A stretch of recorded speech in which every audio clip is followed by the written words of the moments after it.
Alec Lasley getting started with me as we get things going on a Thursday. How are you doing today, Alec? Good, man. How are you doing? Doing good.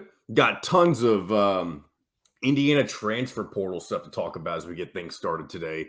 Obviously, yesterday we had the announcement of Tamar Bates, or that was 2 days ago. 2 days ago, Tamar Bates announces he's going to get into the transfer portal. Yesterday, we have Peyton Sparks announced that he's going to be transferring to Indiana from Ball State. Later on in the afternoon, we get word that uh, Jordan Geronimo is going to be entering the transfer portal. And I believe that's been confirmed as of where we are right now. Correct, Alec?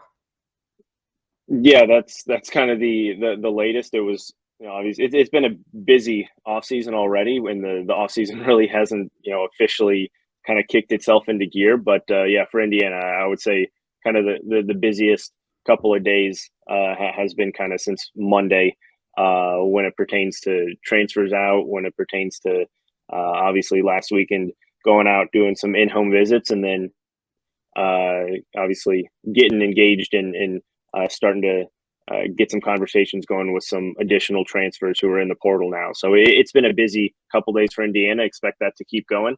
But as of last night, we have hit the first official dead period. So no on-campus visits for the next few days as we kind of get ourselves into the Final Four. Then there'll be a little next week, and then another kind of 3 or 4 day dead period next week and going into the following week. So it'll be a quote unquote little bit of a slower time just because kids can't get on college campuses, but there'll still be some recruiting going on and obviously some new names that'll pop up and conversations and everything like that. Let's start with all three guys that Indiana has transferring out: Logan Duncombe, Tamar Bates, and Jordan Geronimo. Any surprises there, or do you feel like those were kind of inevitable? Yeah, I mean, I think you look at Tamar Bates as the one kind of quote unquote, shocker, right? I still think when it comes down to it, there were no, clear shocks out of all three of those. I think a lot of people Yeah. were obviously expecting Logan Duncombe, which is the one who hit the transfer portal first. I think a lot of people were also expecting Jordan Geronimo to go into the transfer portal as well. And then when you look at the rest of that roster, right, theoretically, you moving into this new kind of college basketball, they're always probably going to have right around three guys that leave your program that enter the transfer portal. If you have less than that, that means you're doing something right at this point, and there's bigger opportunities to stay where you are. But I think you look at the way that Tamar Bates ended last season, the struggles that he had in the second half of the year, really not being a factor at all on either end of the floor. And Indiana needs consistency moving into next year, especially with a lot of open minutes, a lot of responsibility now that guys are going to have to take on, a lot of new faces. And if they are not going to get that with, a Jordan Geronimo and a Tamar Bates, then you need to, not push them out, but you need to have some really hard conversations with them and tell them, hey, we're expecting X, and if there's anything less than that, you probably should look elsewhere, right? And I think it was more of a mutual departure, both and Tamar Bates than anything else. But we know all the things going on in Tamar's personal life. Obviously, Yeah. being a dad impacts kind of where you want to be, and so I think that weighed a lot on his shoulders and with this decision. But I don't think it was one that he wanted to make, but I think it was one that he kind of needed to make just for the overall landscape of him personally, and then the professional lifestyle that he wanted after college.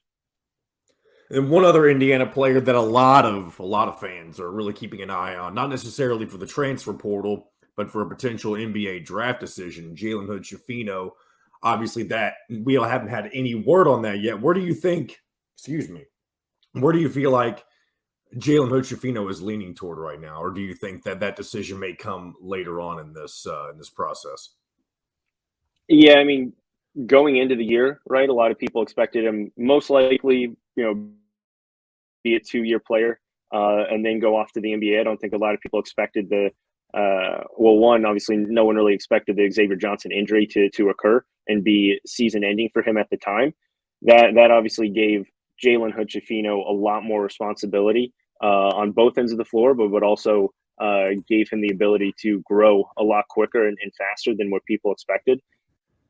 As we're sitting here right now, there's still some time to go in this potential decision, but it seems he's going to be at least at the bare minimum, right, putting his name in the draft and going through that process. There would be no reason not to. I find it hard to believe that he would come back.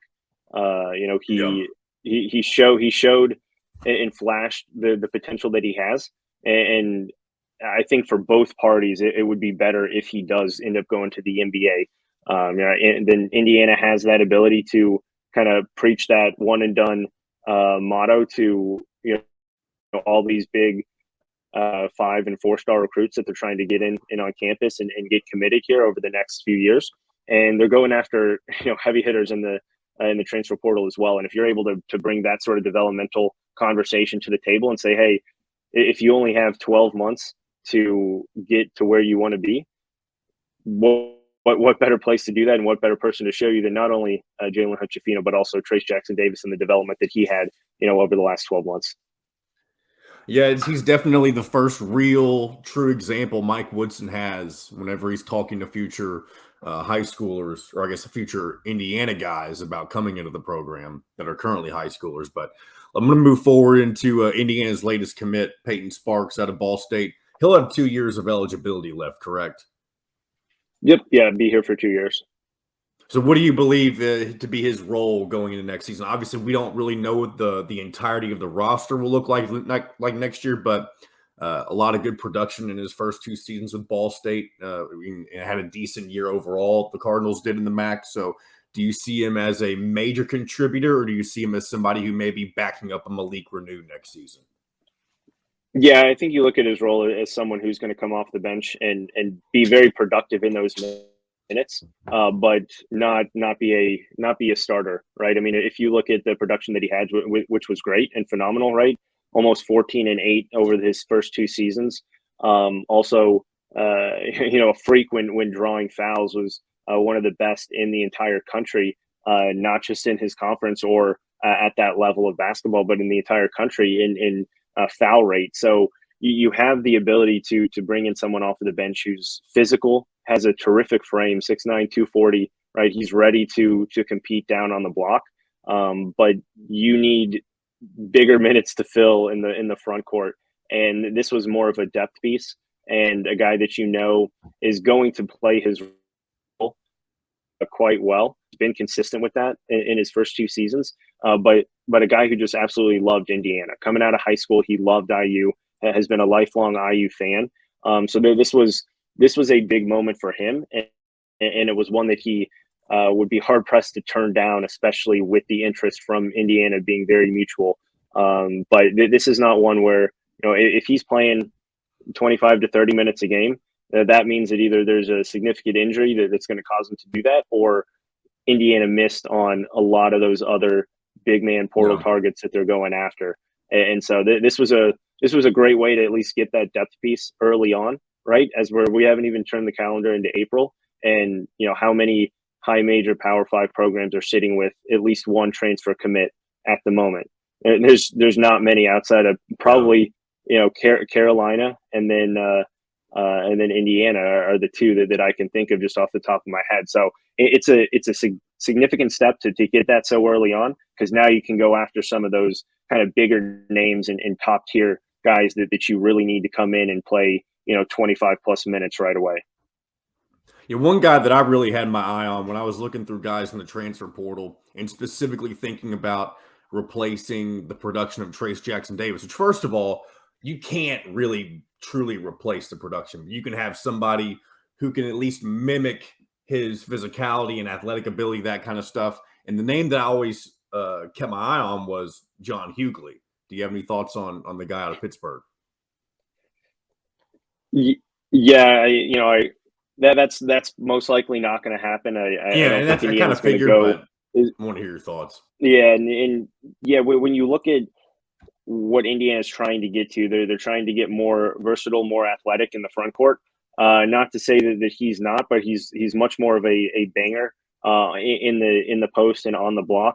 And if you're trying to pair someone with Malik Renew, who is the expected, starting four at this moment, and probably will be going into next year regardless, you need to pair someone by his side who's going to at least bring the ability to stretch the floor, but also be that athletic and rim protector that you need. And that's why, when you look at kind of the forwards and the centers out there, the first name that kind of pops up is Caden Shedrick from Virginia.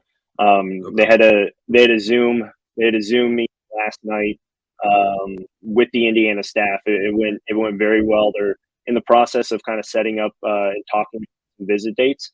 Obviously, like I said, with the period coming up here, it probably won't be for an extra week and a half. But that's the name that you really focus on when you're looking at a starting center to pair with the rest of this roster as it's currently constructed. Has the ability to at least stretch the floor a little bit. That's something that he was not able to do at Virginia, just not their style of play. But a very good shooter in general. Didn't get the opportunities to do so. And a terrific rim protector. And that's one major aspect of this Indiana. Go ahead. I didn't realize you were still going. Yeah, no, I was just saying that's one thing that Indiana really needs to. Part of this, terrific defense that Indiana's had over the past 2 seasons has also been constructed around the shot blocking ability of Trayce Jackson-Davis. We've seen the inability of these perimeter players for Indiana to guard out on the wing and stop those straight line drives from perimeter players. But it looks a lot better when you have a shot blocker like Trayce Jackson-Davis. And if you don't have that in the back end of the defense, I'm a little bit concerned and weary of what exactly the defense is going to look like now moving to kind of this new era. So he kind of crosses off a lot of those boxes that Indiana would need as a starting center, especially paired both offensively and defensively around Malik Renew. One other guy I want to mention in the transfer portal that a lot of people have talked about in our comment section this week, and Jim's even brought him up a few times before we get to break, Jameson Battle from Minnesota. Do you see him as somebody who would fit Indiana's system, or what are your kind of thoughts on him?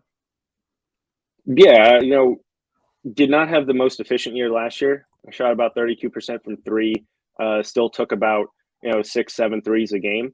He's a shooter, and you go back to his entire career, still about a 36% shooter for his career. Minnesota did not have the players around him to take off some of that offensive scoring pressure that he needed to have.